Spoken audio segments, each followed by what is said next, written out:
Thank you very much. There are obviously a great deal more to all these accounts. I'm sorry to have to cut that short, but we're sort of at the past our time we were going to wrap it up. But I will tell you that this is not a typical, the craft he was referring to are ours. That was Raytheon objects. Those are, and he said, yes, they are. His key point needs to be made, absolutely. They have been used in simulated quote-unquote abductions. In this case, a very decorated and heroic man was essentially tortured by this. This is a crime that must be investigated and brought to justice quickly. The next witness is D.C. Long from Fort Bragg. He was involved in an incidental event. Many of these witnesses at this point were people who saw something they shouldn't, and there were reprisals and things that happened. It's a pattern. The ones that were read in for a number of years, like one man that I shared earlier, 10 years in those operations, those are the ones waiting for greater protection for themselves before they step forward, but we have many of them. So with no further ado, I welcome my friend, D.C. Long.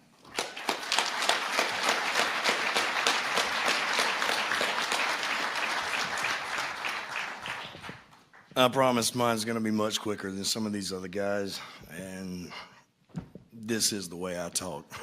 So I apologize for that as well. Everyone that I've met here, I would love to go through every name. I would love to go through every situation. What these gentlemen have, we could spend years talking about it, just getting to all the moments and everything that meant the most to us.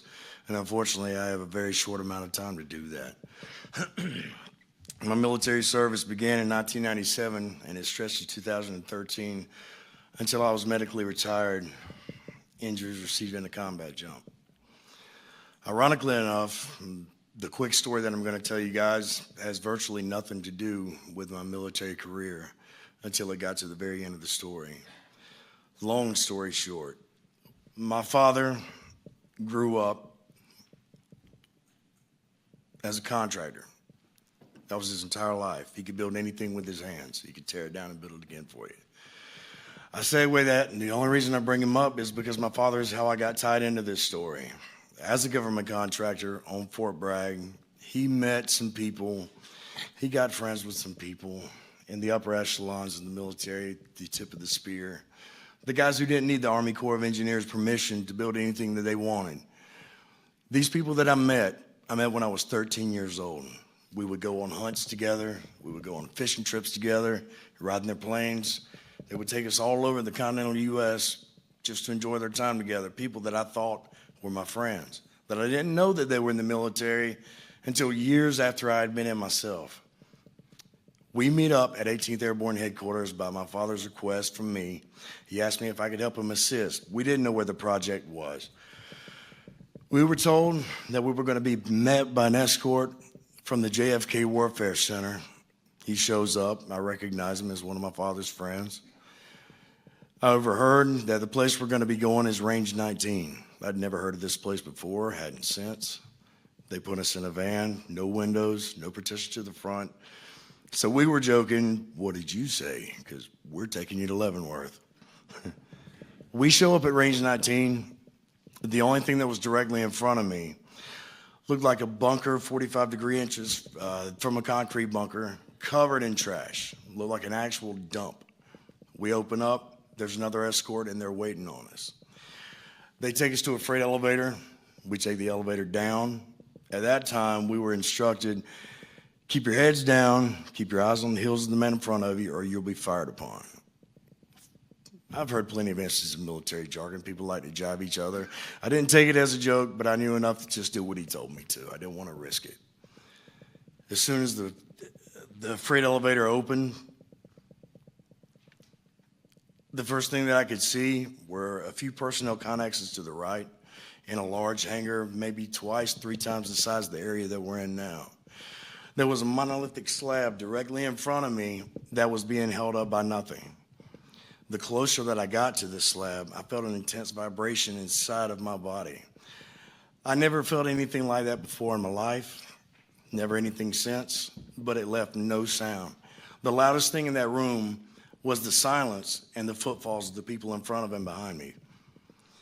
As I got closer, my natural southern curiosity took over. Oh, my shoes are untied. So I go down just to take a peek. And there's absolutely nothing up underneath this monolithic slab that if I had to estimate would be well over 100 tons. Absolutely nothing holding it up. You can see by the picture, there's another boulder directly behind it. It was flat on the ground. There were two other people beside it. I could only see heels and feet. To the right, you could see what looked like a boulder. And all three of these that I could tell had this box on top that was black with spires that came off, and I couldn't tell where it was connected, but it obviously had something to do with the levitation. The one to the right was being spun by the personnel that you could see in the picture. At this point, from my knees, the escort kneed me in the back, said, "Let's go." We follow on, go downstairs to our appointed place to take measurements for an underground firing facility for a live fire range. Excuse me. When it was all said and done, less than 15, 20 minutes later, we make our way back to the surface through the same hangar that we had noticed the monolithic slabs and the boulders. And there was absolutely nothing there. There was no noise for anyone taking anything out. It was one flight down to our appointed place, but you could still hear that there was nothing going on in the facility that we were in. We make our way out. We get back in the van, and they take us back to 18th Airborne Headquarters so we can retrieve our telephones, our IDs. Something was said to my father, and they retrieved all of the notes that were taken. Everything that he had that he recorded from whenever we were downstairs, they took it from him. I didn't think much of it. I go back upstairs, help him wrap up in the G5 war room. And it was at that time there was a gentleman sitting at the desk. Everyone was cleared out. And he had two pieces of paper. Said, I need you to sign this NDA. Absolutely not. You know, we didn't so much take it as a joke, but we just didn't feel like the things that we had witnessed, although I did realize it was something that I never should have seen in my life. We weren't going to sign it. Didn't think anything of it. I leave. I get a call the next day, less than 24 hours later. Hey, man, you need to come down. We're trying to go to work, and everything's locked up. Everything's gone.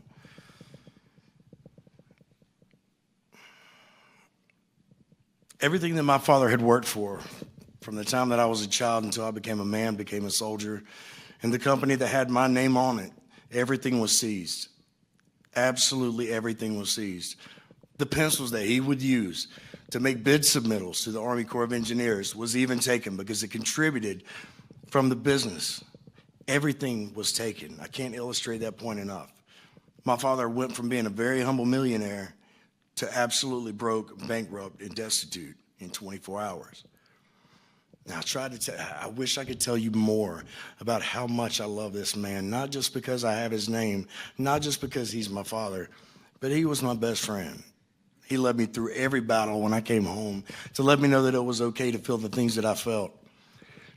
This man and I, we were always together. The only thing that could separate us was the deployments and the uniform that I wore. When I got done with my fight, I found my father. When I was scared, I found my father, etc. This man that was my best friend looked me in the eye when I found him again and said, hey man, do you think this had something to do with Range 19? Please pardon my language. My father looks at me and says, don't you ever fucking bring that up to me again. That was the last time that I heard my father's voice in this life.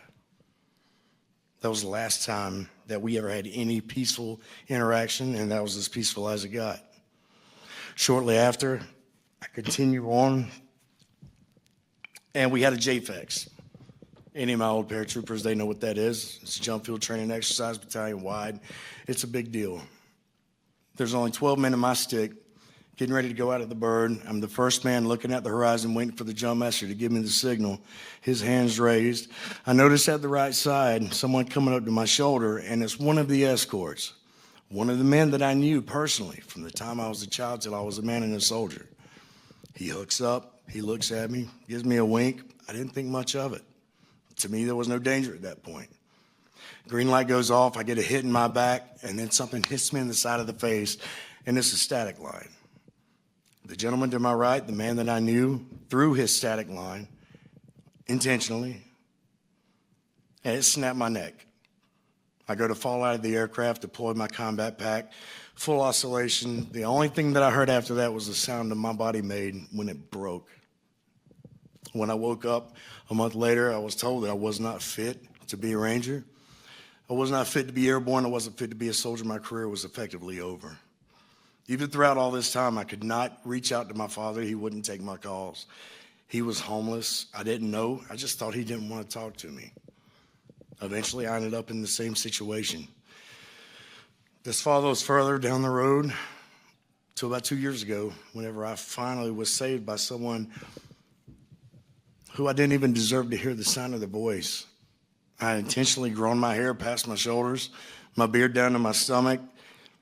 I was 135 pounds just because I was hoping I could hide. I was hoping I could get away from what put me in that position to begin with. I get a phone call. It was 2 years ago. We found Daddy. He's in the hospital. I go down to see my father. He couldn't speak. The man that was 6'4", 240 pounds, a superhero in my eyes, not just because he was my daddy, because he was a tough son of a bitch. He was laying in a hospital bed, 98 pounds. When the people who I encountered after the fact that had actually spent time, excuse me, and got my father out of his homeless situation to help him get back on his feet, to give him the drive, to get back to doing the only thing that he knew how to do was to be a government contractor, they put him back in contact with some of the people that he thought could help him. I can't illustrate this fact enough.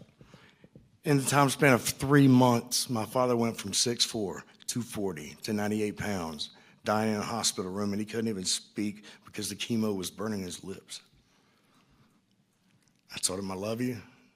Don't worry about us. We're square. I want to make you proud. Before Dr. Greer and I came in contact with each other, and I'm almost done, I wrote my story, and I entitled it, I'm Afraid to Say. And people have asked me, well, why did you wait so long? I mean, it's obvious why we waited so long to send it. Nobody knows this. My family doesn't know this. Dr. Greer obviously doesn't know this. When I sent that, I was planning on taking my life because they took every damn thing from me. I could handle losing my career. I was willing to die for my country. I was hoping like hell I would. Somehow I survived. And then they tried to take me again. They can have all that. I knew that when I put these around my neck. But my intention was to take my own life because I just couldn't do it anymore. I heard this man's words with Sean Ryan, if good men do nothing, then evil men will prevail. I am damn tired of doing nothing.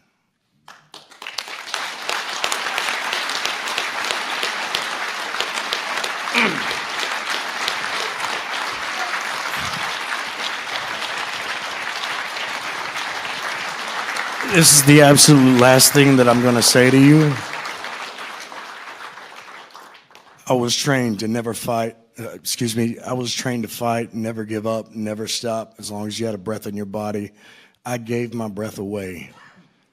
The people in this room, everyone that I've had the blessed opportunity to spend time with, I've heard you say that we're brave, that we're heroes, and it embarrasses me because I personally felt like I don't deserve to be in the room with all of you heroes because I would not have the words and the breath to come from my body if it wasn't for the strength that you give me when you shake my hand, when you hug my neck. Thank you so much. Godspeed.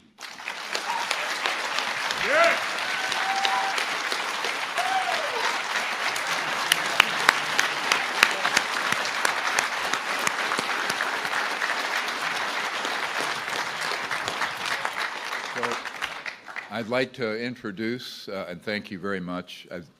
Again, men are courageous, and it's very emotional. And it should be. I'd like to introduce Eric Hecker. He's a Raytheon contractor based for about a year at the South Pole. He was involved in a neutrino light array. He has an enormous amount of information but in the interest of time, we'll be brief. Thank you, Mr. Hecker.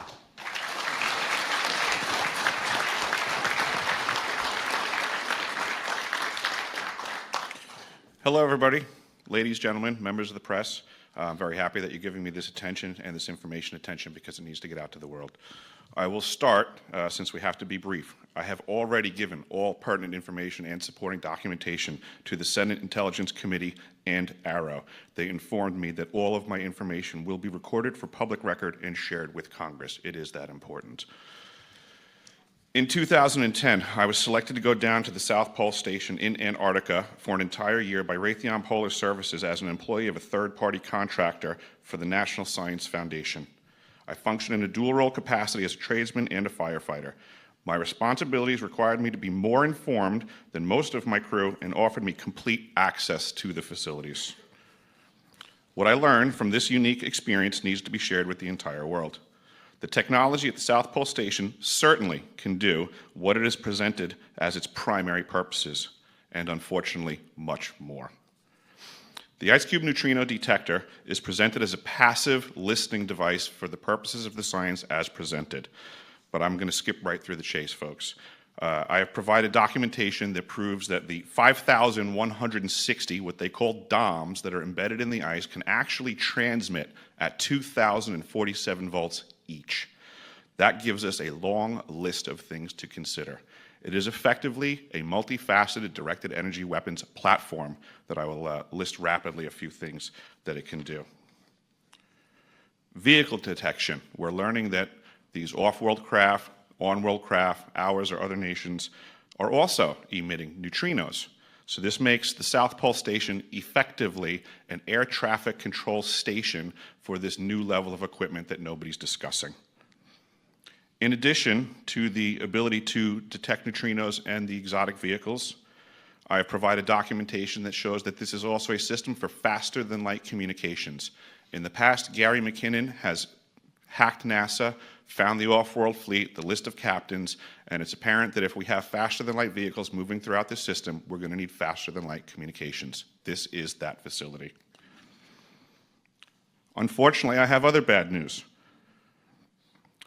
The season that I was there, 2010 to 2011, we converted from construction to operations and maintenance in both the elevated station and the detector array. Unfortunately, when they first fired it up, that was when we had the earthquakes in Christchurch, New Zealand. There was 2 incidental shots before they were able to target it correctly. This is an earthquake-generating device as well. This is the weapons of war that we have to deal with now and what Raytheon's hiding. There's an ELF system at the South Pole Station that when I arrived, I was told it was off, dismantled, and completely defunct. In my work, I will rapidly just tell you, I had to figure out the circuitry for certain other repairs, and I found that this system is in fact completely energized, up and running, and being utilized with the other systems for nefarious purposes as well. The Atmospheric Research Observatory is in what we call the clean air sector.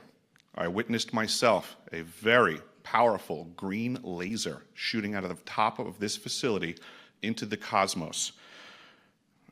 This, I believe, is a secondary form of long-range communications and or a defense system. I am not saying that we need to be scared of anything that's out there, but please understand the military-industrial complex is happy to invest all of your money in alleviating their fears. A question of power comes into play for all of these facilities that are present. I assure you, I knew what was going on, I knew the load demands of the facility, and all of these new items exceed the demand for the systems that I was presented. I am doing due diligence and research. I believe there is either a secondary power supply there that is either nuclear, that was there prior to the start of the Antarctic Treaty, which prohibits such things, and or that there is some sort of exotic power supply system there that just is not in the verbiage of the treaty, so it negates the responsibility to the parties involved.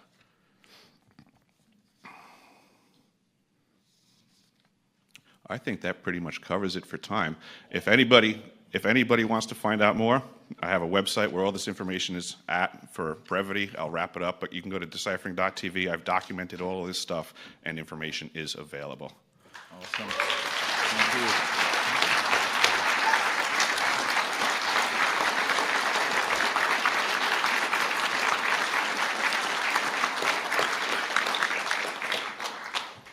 We are running a little over, and I apologize, but I think it's worth hearing as much as we can from these very courageous men.